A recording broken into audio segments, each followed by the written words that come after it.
Hey everyone, what's going on? Greg here again from Team Blast. I'm in Microsoft Advertising for Team Blast. I want to share what the network means via the segment view within Microsoft Advertising. So go to segment and then check off network. You're going to get audience, Microsoft sites, and select traffic, and then syndicated search partners.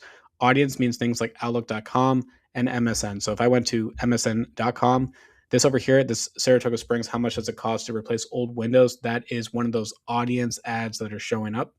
If I went to Outlook.com as well, you might be seeing an ad that shows up there. Generally, it's Microsoft trying to connect the two together and say, hey, we think you might be interested in this. You're not on Bing.com, but we think that you might be interested in this particular service. So we're going to show that ad. Next, if I go back to Microsoft Sites and select traffic, if I'm on Bing, I search for a second phone number, either in Bing, Yahoo, AOL, DuckDuckGo. These ads at the very top, like Zoom and Dialpad, these are those traditional search ads. It's actually what most advertisers think they're running, and that generally has the highest quality of traffic.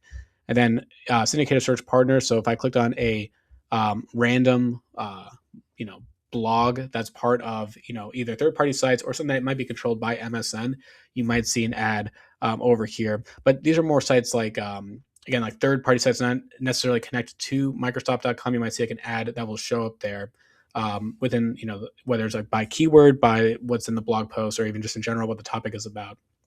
But now that we understand those three, this is my next recommendation is to, assuming you have tracking set up within Bing ads, you want to see what is, where your spend is going, what's the average cost per click, what's the conversion rate, CPA, so cost per acquisition, and also return on ad spend as well. Assuming if everything is looking really good, there isn't much to do. But let's pretend though that audience and syndicated search partners are not performing for your account. What you want to do is you want to go to the website URL publisher report within Microsoft, and you want to see kind of where the search ads are showing your ads. I can see over here it's msn.com and outlook.live.com.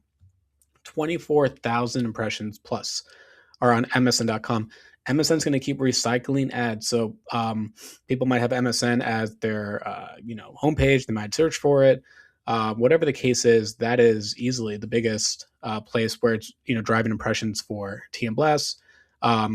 Let's say you're like, okay, MSN.com is not converting for my business. What you want to do next is you want to go to the tools section over here in the bottom left of your Microsoft account, and you want to type in website control lists.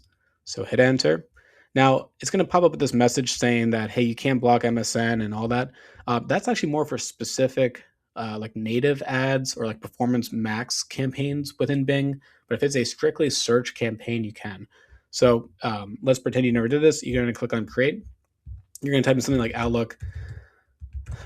And then, of course, you're going to name your list. So for me, I wrote it as website control list over here. If I click on this, you'll see I have MSN blocked, Outlook.live, and a few other places too.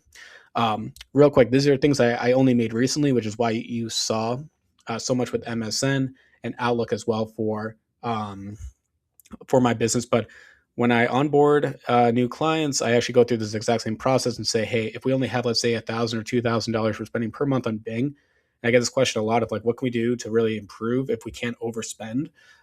Controlling your spend is next. So hypothetically, if you are maxing out your campaign and you're not getting enough leads, you might want to go in here and actually exclude out syndicated search partners if they're not performing, or even MSN or Outlook as well. See kind of what you can do to control your spend and get a better return on investment, potentially even better quality score as well, which will then result in a lower cost per click and then a better cost per acquisition for your business.